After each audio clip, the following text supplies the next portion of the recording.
Here we go. Hi, everyone. Welcome to another episode of the LATAM Stocks Podcast. I'm your host, Patrick Flood. Today, I'm speaking with My Latin Life. My Latin Life is one of the most popular lifestyle and cultural accounts about Latin America that post content in English. They also help their clients navigate Latin American bureaucracy when it comes to things like residencies and visas, which we're definitely going to talk about today. So let's get right into it. How are you? Doing good, man. Thanks for having me, Patrick. Yeah, I'm excited to talk to you. It was great to go on your podcast. I really enjoyed the Brazil roundtable, so I'm excited to get Mhm. to get to ask you the questions today. So tell everyone a little about your background, where you're from originally, how'd you end up in Latin America, and then what's My Latin Life and why'd you start it? Yeah, so probably worth mentioning, this is a semi-anonymous account. We really want to build it bigger than like a single personality account to be more of a brand. And we're really moving the direction of being a full-scale immigration and relocation consultancy. We help people get residency everywhere in Latin America, every country in Latin America. We have contacts for residency, opening bank accounts, and generally internationalizing. So our clients are Americans, Canadians, Europeans that are looking to internationalize, some as a plan A, some as a plan B. And really, we're seeing people of all ages, like young digital nomads, families of four, retirees who can't, can't make that money stretch back in the US and they move to Latin America to retire. So really, I think there's something in Latin America for people of all ages. Yeah, I know we both have personally navigated that because anyone listening will notice we're obviously not Latin American because of our accents. But I went through it 10 years ago, and it's been really surprising to see how much more common it's become over the past, I don't know, say 3 or 4 years. I see so many more expats, and like you mentioned, of all types of Mhm. people, kids, no kids, young, old, relocating or at least spending a large portion of their time outside of their home countries. For sure. And I don't want to do too much of the personal stuff, but Yeah, I yeah. will tell you, like I am Canadian American. And what's interesting is because I can help people from both backgrounds. I understand Americans, you're American, and Americans have a particular set of constraints, in terms of worldwide taxation, navigating the foreigner and income exclusion, and all this type of thing. And then Canadians and Europeans are really in that other bucket where they don't have worldwide taxation. And so for them, it's often about maybe leaving their tax system and getting to a zero tax lifestyle. So I think I'm in a unique position to kind of cater to both markets. I see probably like 50 Canadians, Americans, and then like a little bit of Europeans and a bit more exotic stuff that we help where we can, like, Indians and stuff, but we really don't deal with them too much. So, but yeah, that's kind of the idea was the origin story is basically escaping winter and winter is very cold in Canada and the Northeast or in the United States, and how you're really just not living, right? It's like Yeah. hibernation. You're just watching Netflix, maybe playing a little hockey or indoor basketball or something, but really for the most part, it's not really living compared to what life could be like if you simply took a flight to Rio de Janeiro, for example. And so with our parents' generation, they used to call it being a snowbird. And the rich people used to fly down to Fort Lauderdale or Naples or Arizona or something like that. And we've kind of taken it to the next level where we're internationalizing, where we're spending winters or really the majority of the year internationally, and we're getting additional benefits of doing so. We're collecting second passports, we're getting on multiple grids, we're diversifying across multiple currencies and all that good stuff.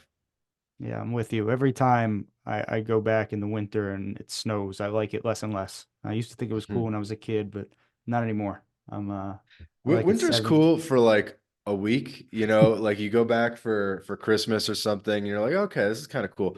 But the problem is that winter is a 6 month ordeal. And so, the novelty kind of wears off and it just becomes slush and you can't really be outside and the lack of vitamin D really gets to you and it Yeah. really affects your mood and everything. So, to me, it's just an absolute no-brainer now, kind of the game plan of making money online, going where you're treated best, kind of following the weather, low cost of living. Like there's so many benefits of being an expat, and they really just keep stacking on top of each other. It's like when you get started in the expat life or the making money online life, maybe you have one or two motivations in mind, whether it be girls or the weather or whatever. But once you really get into it, you realize that there's like, oh my God, there's like 15, 20 incredible benefits, whether it be the food or the cost of living or the ability to lower your taxes, the ability to get multiple passports. So there's so many layers there. Yeah, yeah. It's like a world of possibilities open up too, because most of the economies, not all the economies in Latin America, are pretty underserved. So it's not like you're going to get to any of these countries and be like, oh, there's too many software developers or there's too many world-class chefs. Whatever it is you do, there's probably a need for it somewhere in Latin America, and it opens up a world of possibilities. So See, that's where what? you and I differ actually, is that you have actually been working in the local economy, where I find that we come from more of a mantra of earn USD, spend pesos, where we're normally earning outside of the country. And that's actually a pillar of flag theory. I'm sure probably a lot of listeners know what flag theory is. And one of the pillars is that you should actually make your money outside of the country where you live. And there's a number of reasons to do that. I think on the what you were saying or alluding to about there is a lot of economic opportunity in Latin America as a real estate investor or starting businesses and things like that, for sure. Um, so I think we've kind of seen you could call it like the evolution of the expat, where you come in originally having maybe online income and you're not dependent on the local economy, but then you see all these opportunities and you just can't help but get involved and kind of have a blended portfolio of online and maybe some in person as well. Like I know tons of expats that are like hiring locals and stuff like that. Yeah, I think it's important too if you are going to be somewhere long term to integrate yourself to some extent to the culture, whether it's a a networking group, a happy hour group, a church, or if you're business minded, which most people that are successful at becoming expats and making a lot of money are, then you should do something locally to Oh, integrate yourself into the absolutely. Yeah, you community. should be integrated. Like, I play on soccer teams, tennis Exactly. lessons, all you should definitely be involved in the community.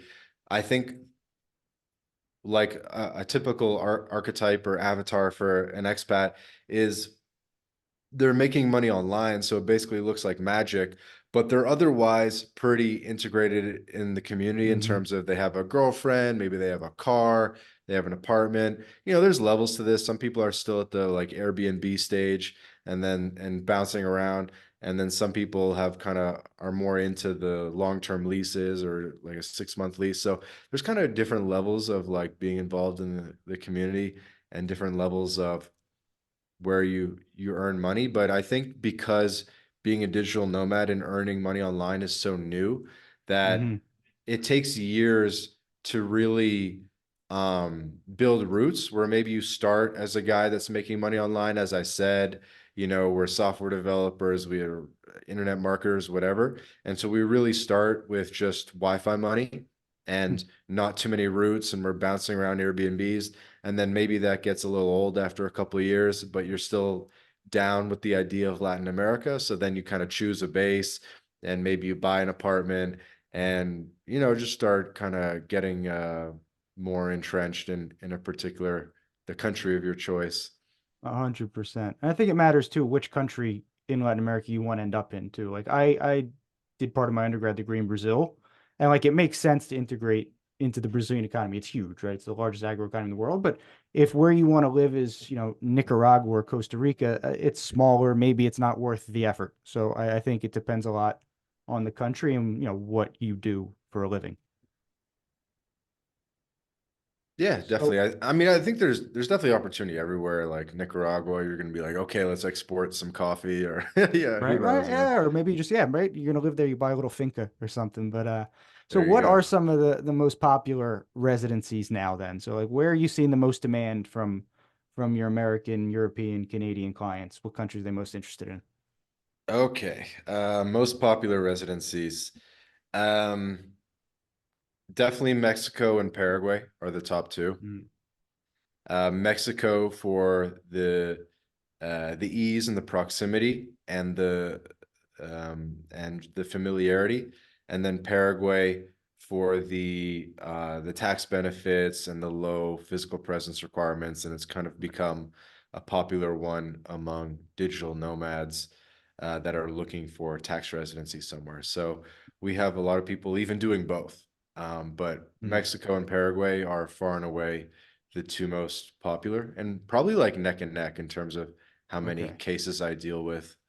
Now, so they're very different though, right? So the people that go to Mexico probably want to spend a lot of time in Mexico. They get a beach house, so they like Mexico City, but do a lot of people actually move to Asuncion and spend time in Paraguay, or no? Is it mostly just a tax residency?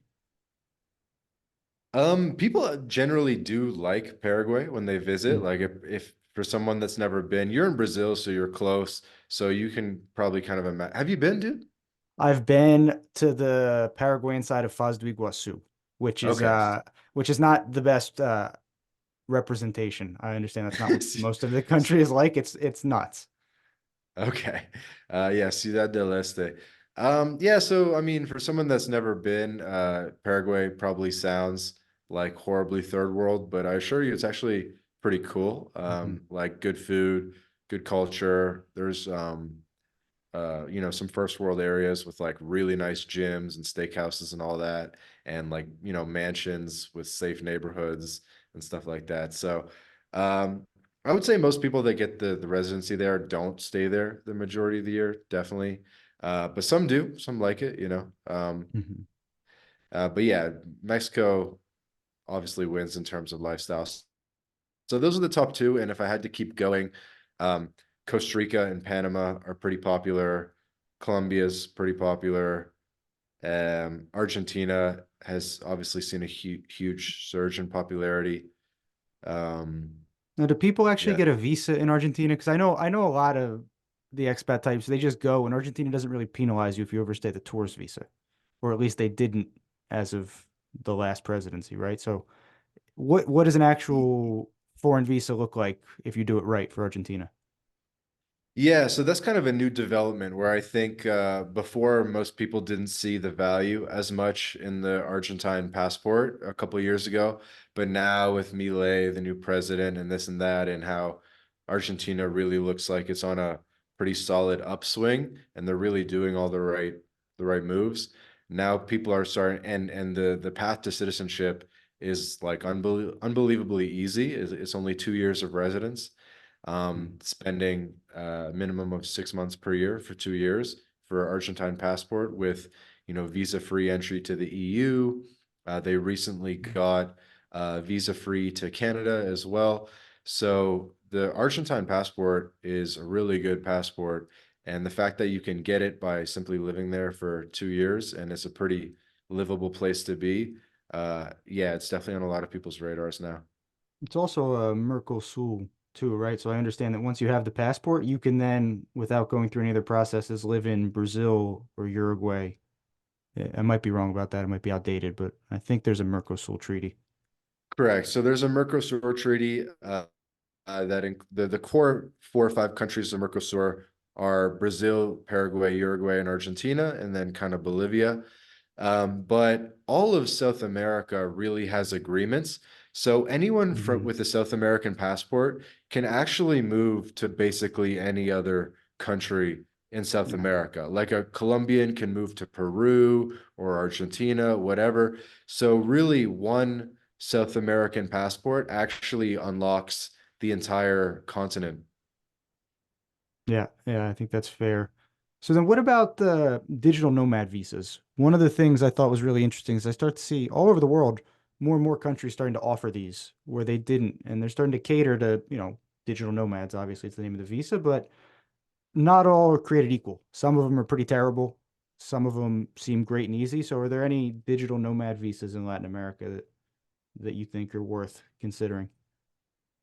Personally, I really don't see the point in them, digital nomad visas. I think it's better than nothing in terms of like the government innovating and offering something, but most digital nomad visas really offer little to no value because the requirements are quite annoying and they're usually not Mhm. any better than a traditional tourist visa.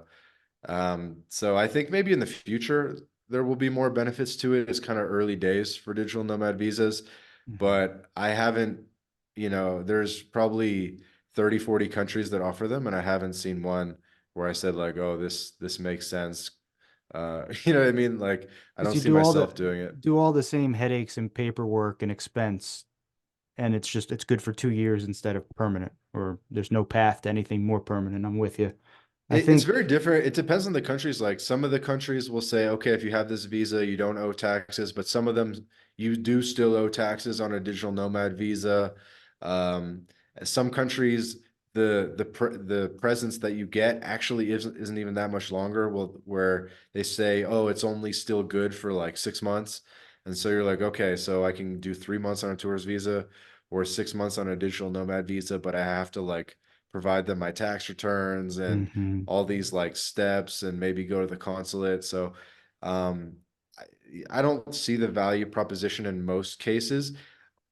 Some people have seen a value proposition like if you work for a big company, like a Fortune 500 company, and then you can get a digital nomad visa that Mm. explicitly says you will not be taxed in that country because these big Fortune 500 companies are really concerned about having their employees flying around the world and potentially exposing their company to tax liabilities. But they'll say, okay, if you have a digital nomad visa from XYZ country where we know that um, you're not exposing us to liability, then that's cool. And so I've seen Mm. companies do that where they give their employees like a list of countries and say like, hey, you can do any country on this list, but you can't do countries that aren't on the list type of thing. That makes sense. I hadn't thought about that. And anybody working for a Fortune 500 like that will have the tax return easily, and yeah, that makes sense.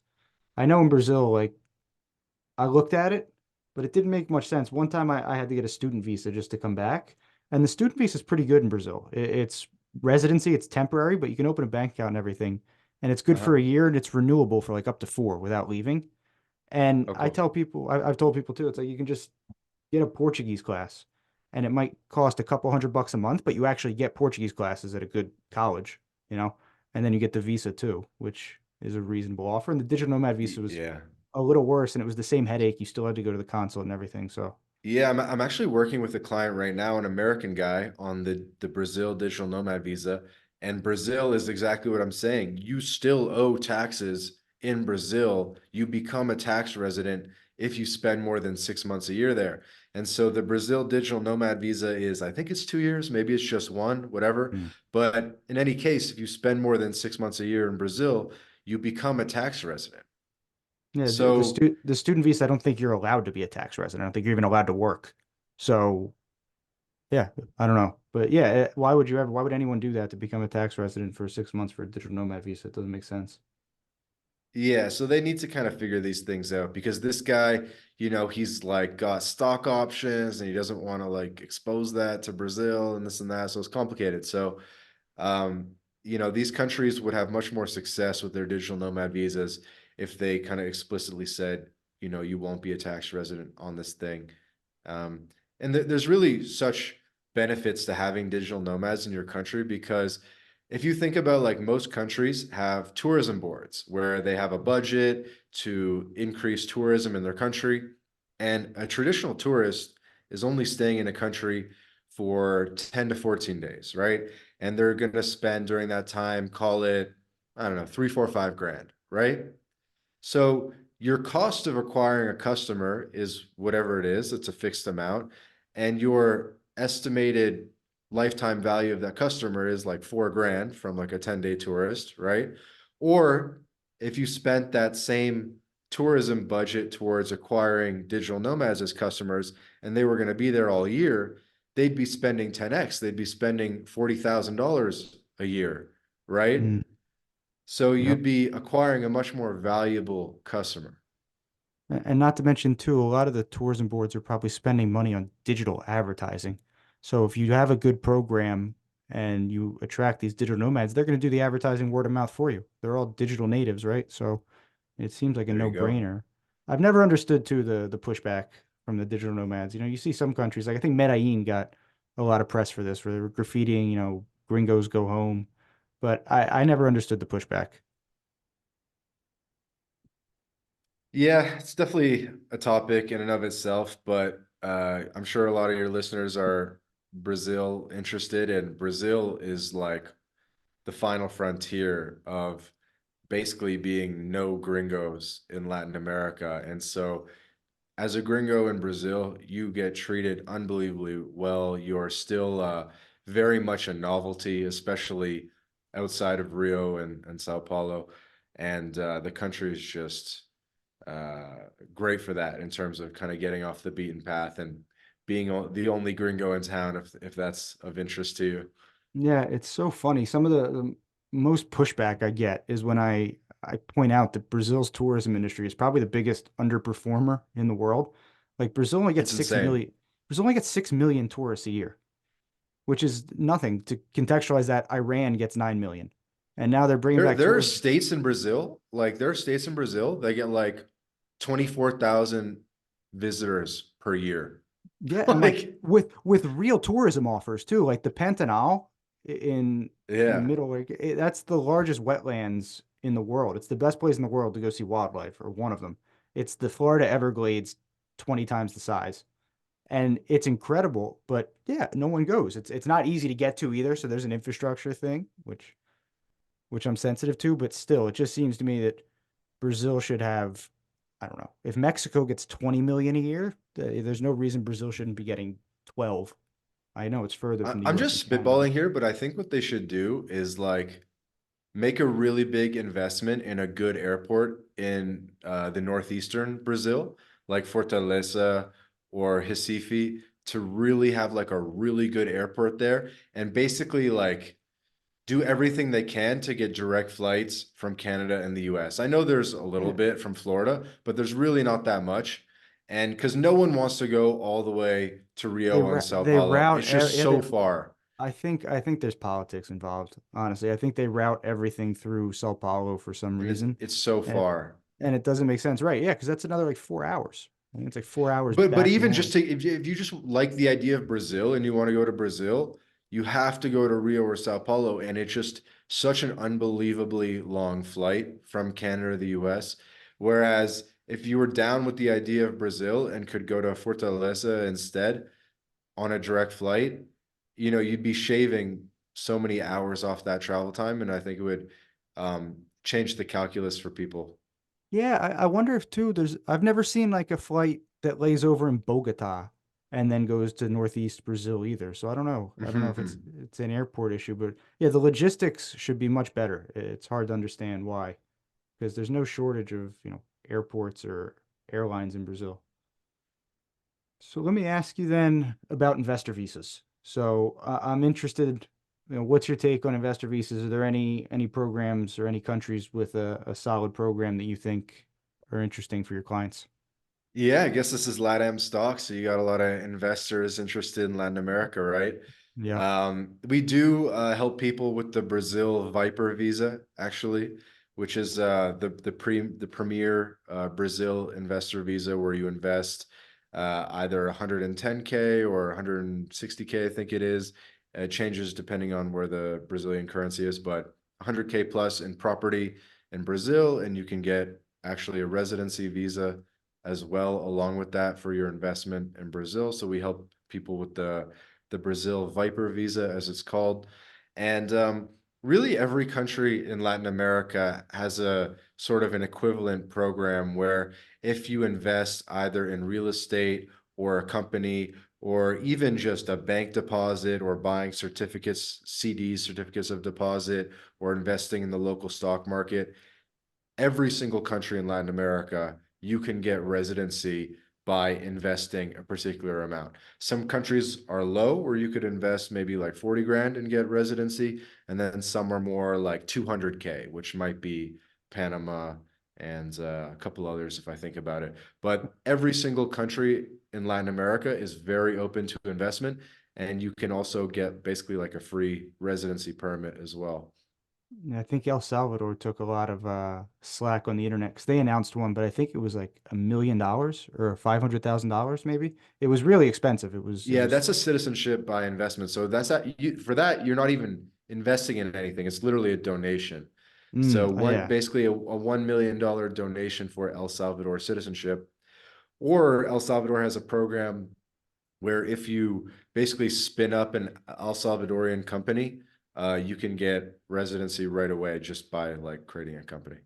Yeah, so I think the devil's in the details these two because a lot of the investor visas with the residency can or cannot lead to citizenship, right? So like the Brazilian one, I know that before you're eligible for citizenship, you would have to renew it once, which means they're going to Mhm, come in and check your business and everything, and then if it renews once, like the residency, at that point mhm. you will have been a permanent resident for long enough to apply for citizenship.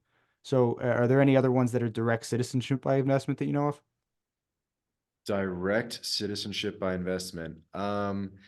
Dominican Republic has a really interesting one Hmm. where if you invest 200K in the local economy, it could be certificates of deposit with the bank, which is probably the easiest way. So 200K of CDs, and you get a passport in 6 months. And that's still your money. It's not a donation, right? So you're It's just still your leaving it money. in there. You're earning interest on it, and Yeah, it's you it's leave it in the bank for like 2 years minimum, I think, and you'll get the passport 6 months after that money lands in that bank account. okay. And then they have their own currency, right? I imagine they're not dollarized, so the risk is the currency risk, I guess, right? If you leave it there for 2 years and then the currency tanks, but still, it's still something there, and you get the citizenship. So that's attractive. Is that a solid passport, Dominican Republic? It has its pros and cons. It does not have EU access. Hmm. So it's one of the few Latin American passports that does not have Schengen zone access, but it's a non-CRS country, so it's not part of the common reporting standard. So it doesn't have information sharing with other countries. So it's actually a very good banking jurisdiction in terms of privacy banking. Okay, and like you'll be able, if you're banking there, you'll be able to use your Dominican bank account card in Europe or in Mexico. Like, no problem. Their banks connect well. Yeah, they still have Visa Infinite and Swift and all that stuff, and I'm sure they have US dollar bank accounts, so definitely. Cool. And is it more expensive? Is the 200K for a single person? Do they up it for families? Do you know? That's a good question. I don't think we've had a family apply for them all to do it. Um, we can look into that. Send me a message. Any other investor visas that you've worked with that are interesting? What about Chile? I'm curious. I saw that was on your site, and it's a lot of investors like Chile a lot as a investment location. So I'm curious Mhm. what an investor visa in Chile looks like. Yeah, Chile's interesting because it's such a stable country and pretty good legal system. So it's definitely a pretty safe place to invest in terms of diversifying, and definitely a country that's going to grow in the future. So I think it's probably a really safe bet in terms of Latin America. They do have tons of different paths to residency, including via investment. Um, if you want to be on a path to citizenship, though, you will need to spend time in Chile, spending like the majority of the year for, I think, 3 years. I think it's like a 5 year path to citizenship, of which 3 of the years you need to spend the majority of the year there. Don't quote me because it's not my, it honestly ends up not being that popular because most people Hmm. don't want to be the majority of the year in Chile. Um, So it tends to be more popular of an option among Latin Americans where they go, Yeah. I still want to be in Latin America. I'm from Peru, I'm from Bolivia, whatever. So I still want to be kind of close to family, but I want to be in a more stable country. So actually, more of the DMs that I get on Twitter regarding Chile are from other Latinos who want to go to Chile. That makes sense. The Santiago to Sao Paulo flight is always a great deal round trip. I look at it all the time. Do I want to go to Santiago? It's always like $100 round trip, maybe. Like That's sometimes sick. I think I've gotten it for 60 bucks one time, 300 reais. And yeah, that makes sense that Latin Americans look there because Santiago is one of the more organized big cities for sure in Latin America. But then the other program too that comes to mind too is Startup Chile. Chile's been pretty forward with the Yeah. visa stuff for a long time, right? It was like 10 years ago they launched that, where Yeah. they would give a grant, like the government would give startups money, and they'd say, Hmm. here's a 2-year visa, just start up here in Chile with your startup company, and here's like $25,000 and have fun. Yeah. That's definitely an innovative program. So then what about tourist markets? I'm curious, like I kind of have this theory that like after the lockdowns and everything, a lot of like tourism brands got reset. Like there's countries that people will never forget what they did and they're not going there.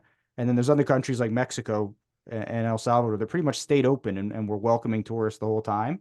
So are there Hmm. any like up and coming tourism destinations that you've seen? Oh man, I think every single country in Latin America has enormous tourism potential.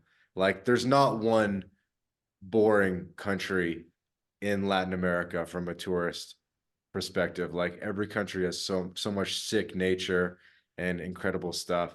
I think probably the biggest winners have been Mexico, El Salvador, and Argentina. Mm, Mexico obviously has always been kind of the number one tourist destination in Latin America, but I think the reputation has improved a lot because, let's say, pre-pandemic, a lot of Americans and Canadians still thought that it was like a war zone or like extremely dangerous.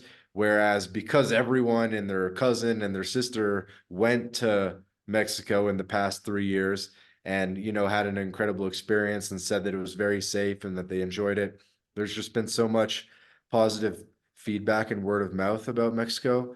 And I think that that's kind of changed the perception of Mexico among the collective imagination of Americans, where now Mexico is understood to be significantly safer than people previously thought. So I think that that's been one of the big winners.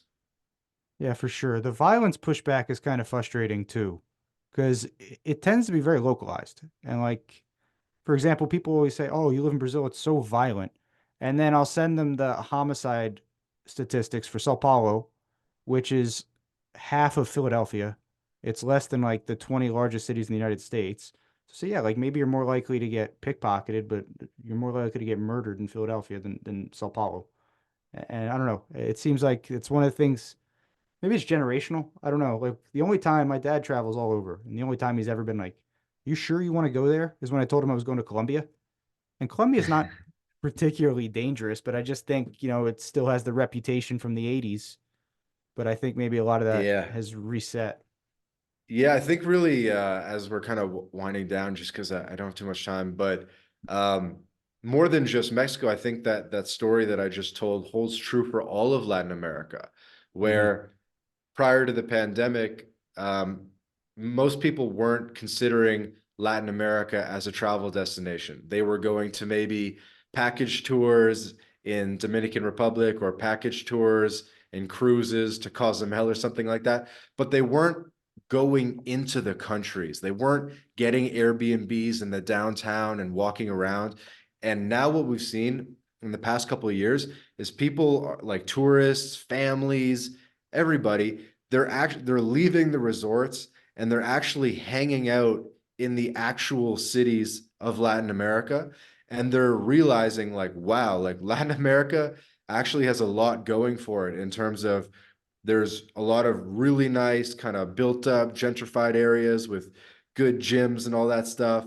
Everything's walkable, Ubers are cheap, the food's amazing, everyone's nice, the partying is fun as hell, and just like really kind of getting into it in a new way, realizing that Latin America is not nearly as dangerous as people thought it was before, and that really there's something for everyone. It's not just the adventure traveler, it can be Hmm. for families or retirees or whatever.